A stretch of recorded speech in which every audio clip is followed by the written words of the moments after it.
Hello everyone, welcome to this week's edition of the Weekly Sting. I'm your host, Joe Hutzler. Before we get to our first guest this week, let's go back and look at an amazing game from last night in which men's basketball scored 160 points and took care of Roanoke by just 4, 160 to 156. Austin Arnold, 41 points in this game, a career high for him, the fourth most ever scored in a single game for Lynchburg College. It's the most points combined in Division III history. It's the most by the losing team to ever score in NCAA history, and it's the most by by LC in their program history, as well as the most by an ODAC team. A lot of records broken in that game.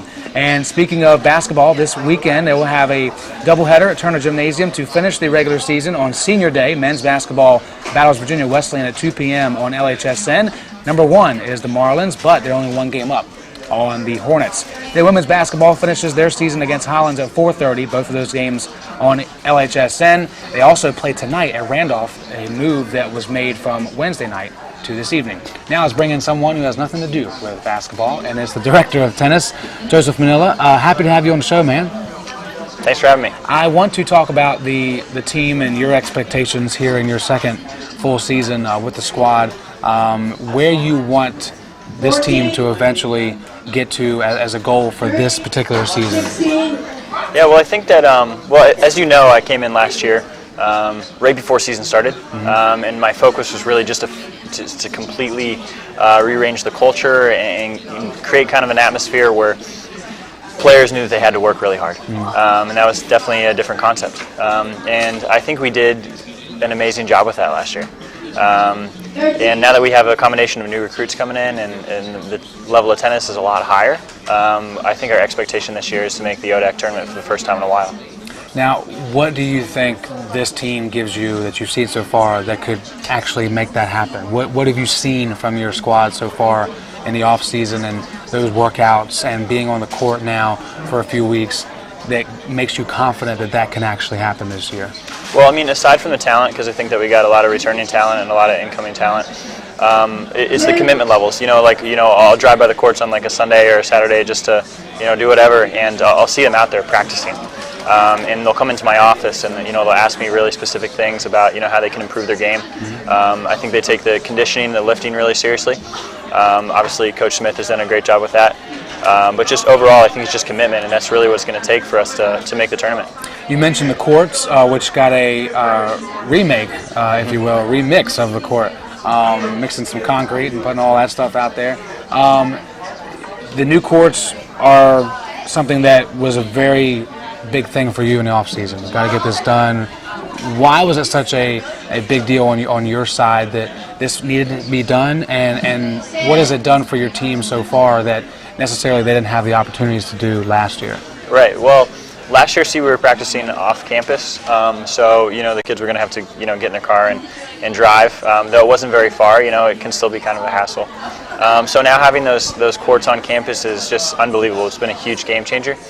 Because they can go out in between classes, they can go on weekends, and we can have individuals kind of like on a whim. They can text me, say, "Hey, my class was canceled. Can we get a quick routine in?" And that's it's really easy. So just overall, it's just been great. Now, you yourself were a pretty decent player at Christopher Newport. No, I'm just kidding. All-conference first team. You were four-year starter on a nationally ranked program, so you obviously know what it's like to play at a high level with tennis. What's something that you bring from your days as a player that's helped you transition to a coach that you can now tell those players from experience, hey, this is what it takes to get the job done? Right. Well, honestly, a lot of the players that they're playing against, I've actually played against. So like it was, another school inside Virginia, and a lot of the competition is the same. So I think it's been really beneficial when I go on the court and coach someone through a situation. They know that I've been in that exact same situation, and for the most part, been a part of a team that was successful through it. And we all kind of have the understanding that it's going to take a lot of commitment, and I think the team that I was on had a lot of commitment, and I think it's a good. I can be a good role model in that aspect for the team.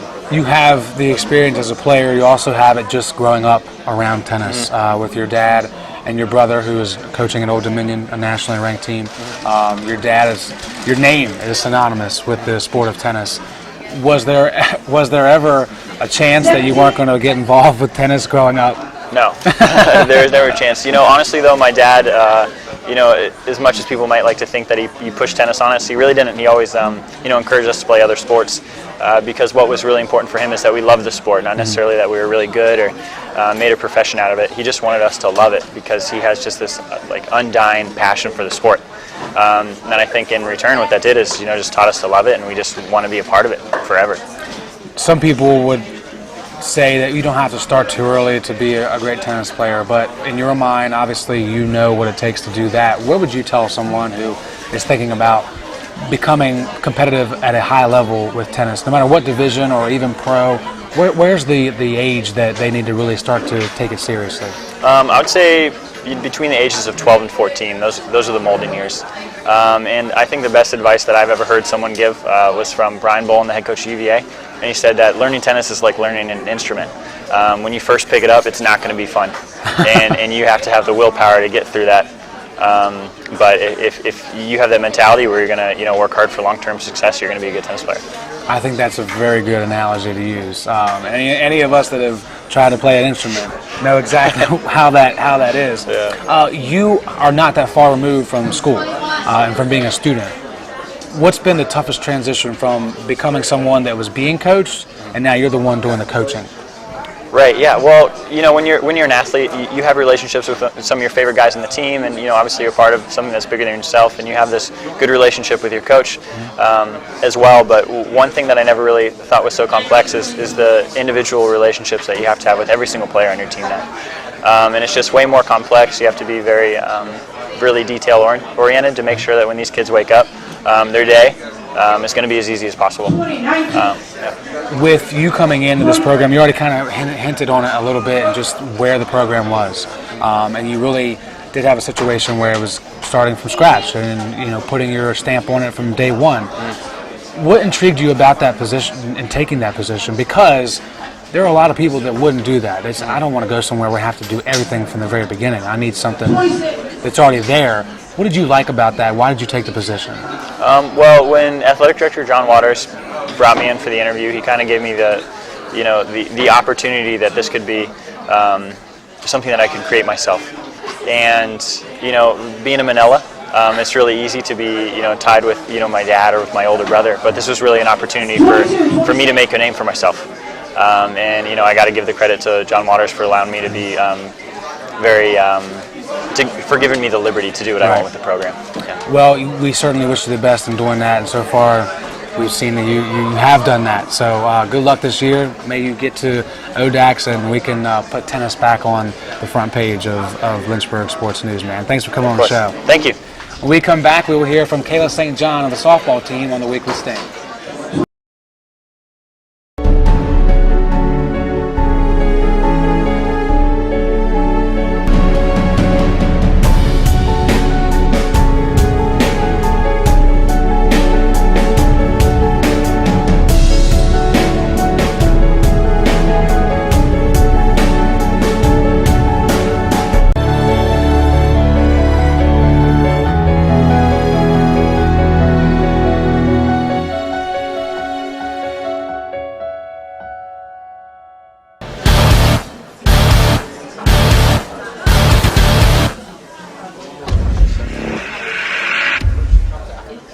Welcome back to the Weekly Sting with me, Joe Hutzler. Before we get to our second guest, we've got a lot to get to this weekend in terms of scheduling. So let's look at the next couple games to look at. On Saturday, it will be a baseball and softball doubleheader. Baseball takes on Messiah at 12 p.m. on Saturday, and softball has their home opener, which is a doubleheader, against Methodist at 12 p.m. on Saturday as well. Both of those games can be seen on LHSM. Now let's get to our Hornet Trivia question of the week, which was reflective of last night's men's basketball game, in which the score was a new record for the most points in a Division III men's basketball game. This week we're going to ask you what was the previous record and what year did it happen. We'll have the answer for you coming up in the third segment of the show. Now let's bring in Kayla St. John of the softball team here at Lynchburg College. First of all, thanks for coming on the show.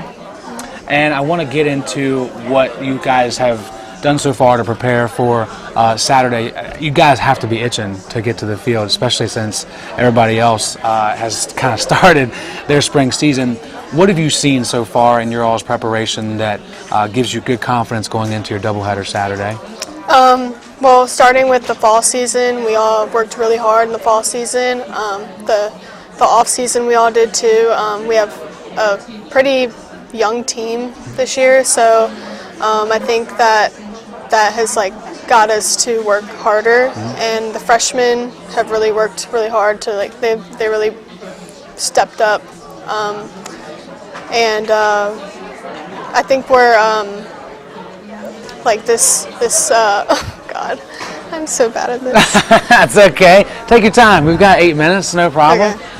Now, you mentioned the lack of leadership, but just youth on the team. For the upperclassmen, for even sophomores, is there an elevated sense that they have to be in a larger leadership role than maybe they would if there were a bunch of seniors? Yes, there's a lot that came in this year because we lost 8 seniors last year. So by now, I think that they're more connected with us, that they're able to be leaders, even though they're only freshmen. But they've really worked really hard, and I think that shows how badly they want it as well.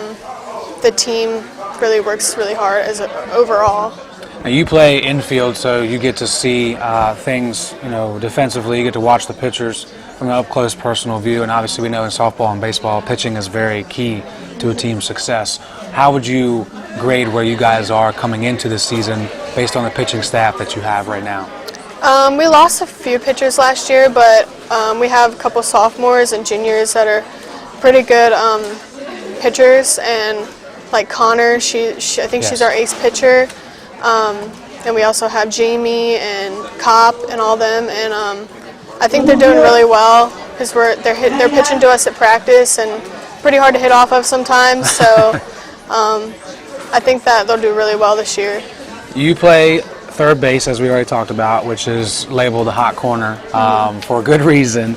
I played there in church league softball, so it's not exactly the same thing, but I can kind of understand why it's called a hot corner, because you've always got to be on your toes and they're going to be ripped towards you.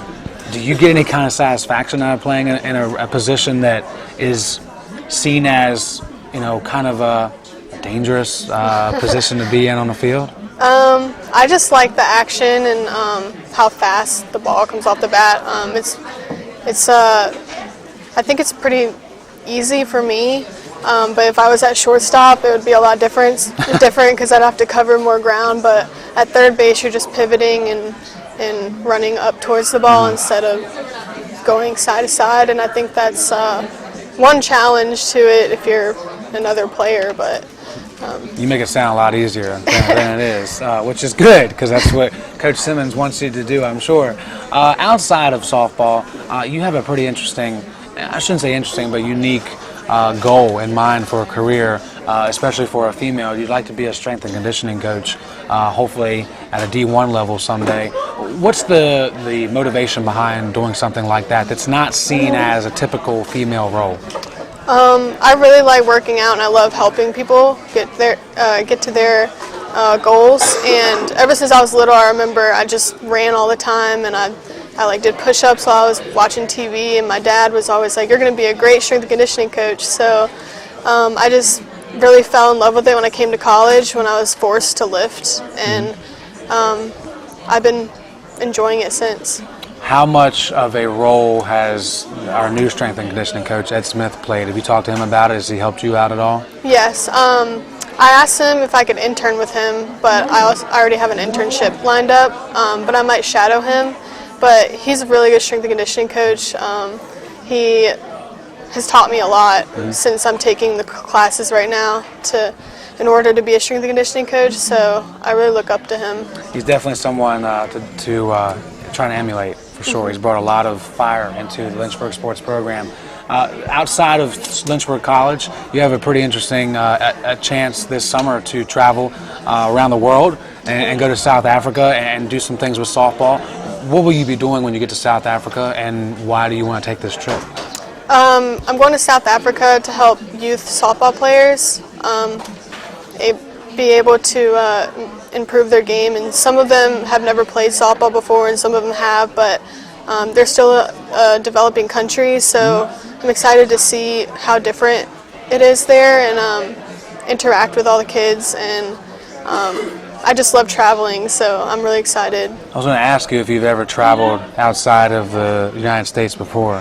Have you done that? This winter I went to the Bahamas with my family.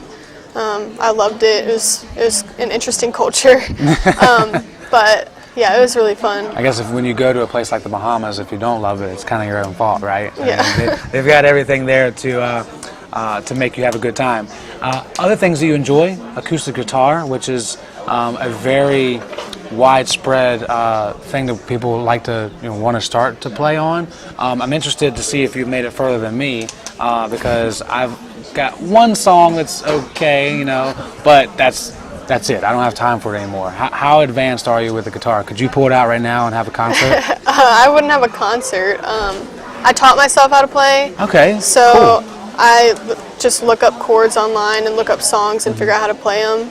I'm not that good at it, but I think I'm better than a beginner. That's good. It's a good start. Do you try to play a specific type of music? Mostly country or like old rock. Old rock? Yes. What's old rock for you? I'm curious. What time frame? Like 1970s. Okay, no, that's good. That's good. That's what I think of as well, like classic rock, Tom Petty, Rolling Stone stuff. Yeah, absolutely. Okay, well that is a very good thing to have on the side of softball, and we certainly wish you the best in this season. I know you're excited to get on the field on Saturday, and we're happy to cover that game for you guys. Hopefully get a win against Methodist. Thanks for coming on the show, Kayla. Thank you. When we come back, we will hear from Matt Ward of the baseball team here at Lynchburg College. Don't go anywhere.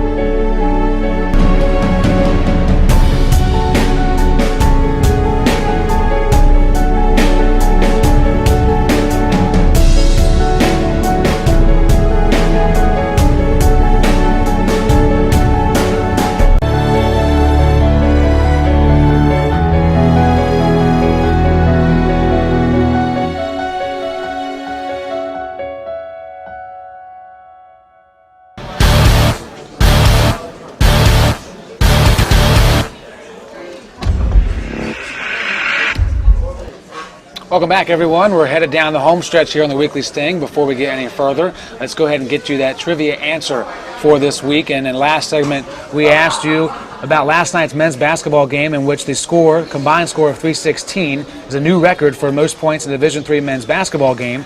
What was the previous record and what year? The previous record was 315 in November 19th, 1994, a game between Simpson and Grinnell. Simpson won 167 to 148. Crazy stuff last night. Let's look ahead one more time to the weekend. Indoor track will be at Virginia Tech on Friday and Saturday as they end up heading into outdoor in just a few short weeks. And men's lacrosse has their home opener on Sunday against Franklin and Marshall at 1 p.m. on LHSN. They look to pick up their first win of the season after falling to Salisbury on Wednesday. And with that, let's bring in one of our baseball players, Matt Ward. First of all, thanks for coming on the show, man. Yeah, thank you for having me.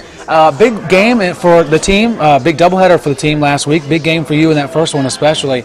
You guys able to get in the win column, feel a little bit better about yourselves overall after a disappointing start to the season the week before. What was, in your mind, the biggest difference between the first two games and the last two games for you all?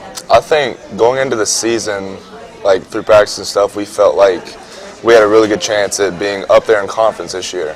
And the first two games were really eye-opening for us because it was our first games playing as a team and trying to pull everything together. I think after those two losses, we decided what we had to do, what we needed to do. And this past weekend, I believe we did that well. You guys certainly did a much better job just overall in that game and faced some adversity. Greensboro came back a few times, but you guys end up pulling away. Great defense for you all as well. And we talked about this a week ago, and that you guys are very young overall, especially in the position players are young as well. Some people would look at that and immediately think of it as a negative thing. do you guys see any of it as being a positive to have guys that, they haven't played, but they also don't know what it's like to be, in those pressure situations? They're just playing the game.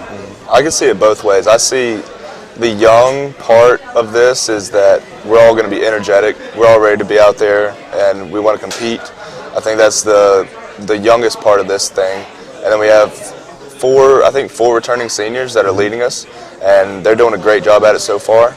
And I think just going out there playing with the fire that we are, that all the sophomores and freshmen have, I think it's a good thing for us. So far, I would say that it is as well after seeing their performance last week. So a long way to go, obviously. You can't put all your eggs in this short basket of the season, which is an odd season. Coach Knowles and Coach Abel talked to me about it, and they've shown some frustration with just the fact that, hey, this is a warm sport, and we're playing in snow. Right. Last Sunday, it was snowing at the end of the second game in Greensboro, North Carolina. I know that you can't really do anything about it. Is it simply just one of those things, well, that's just how it is, and we're going to play, and we're going to get through it, and next thing you know, we'll be in the warmer weather? Yeah, that's right. Last weekend, of course, it was in the snow, like you said.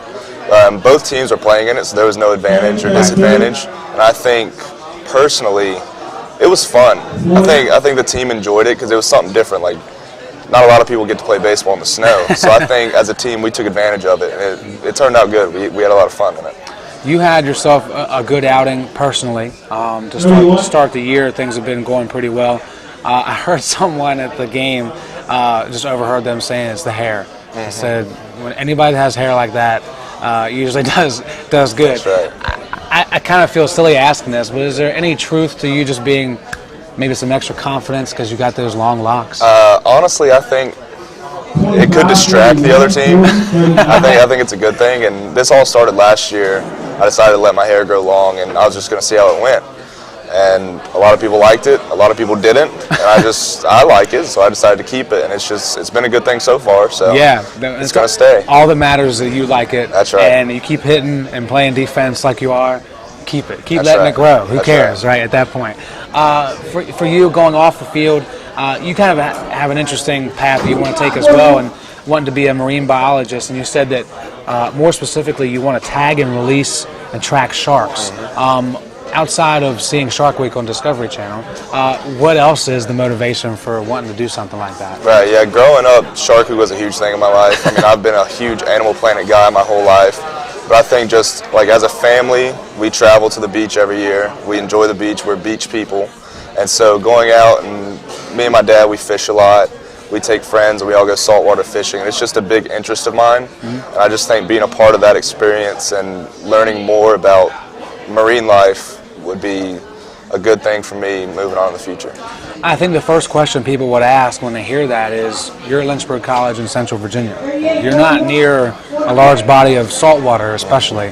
So what do you do? How do you put yourself in a position to succeed in that goal in a place that's in the mountains like Lynchburg College? Right, it's taken the gen ed courses so far, like biology, chemistry, animal behavior, things like that.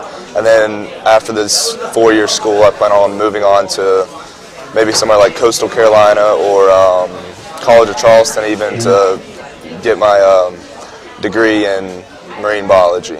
Now, the College of Charleston probably is an easy choice if you can get into it, because you guys, as a family, go there a lot, That's don't right. you? Yeah. Now, what is your favorite thing about going to Charleston? Because usually when families go to the same place a lot, there's something there that keeps bringing them back. What do you like so much about it? I think just for like my family, we like a smaller beach. We like, because the Isle of Palms is on an island. It's off of South Carolina, so we like going there. And it's just not very crowded. I mean, you have the Myrtle Beach scene that everybody seems to love to go to in South Carolina, but for us personally, that's not what we like to do. Right. So we like the more relaxed setting and all that, and we've been going for years, and we probably will continue to do that. You're a pretty outdoors kind of guy overall. What's something that you can point to in your life growing up that has given you the interest of doing whatever you can do as long as it's outside? Growing up, whenever I'd be sitting in the house and I'd tell my mom I was bored, she'd say go outside. So of course, having an older sister, I mean, she didn't really like to join me in the mud and the dirt. So I'd try to make up my own games. I'd climb trees. I'd roll around in the mud. I mean, it was just something I did as a younger kid. So just moving on, the outdoors, it'll always have a special place in my heart. For sure. Well, hey, you got to find your own entertainment That's somehow. right. And I can relate as a man. Mud just does it. I don't know what it Yeah, is it about is. mud. Doesn't matter how old we get. It's just playing in the mud's always fun. Well, we appreciate you coming on the show, man, and good luck with the rest of the season. Got a big weekend here at home coming up, and some big things we hope coming down the pipe for baseball. Yes, sir. Thank you. Thanks a lot. Appreciate it. That's going to do it for the Weekly Sting this week. Make sure you tune in next week, same time, same place.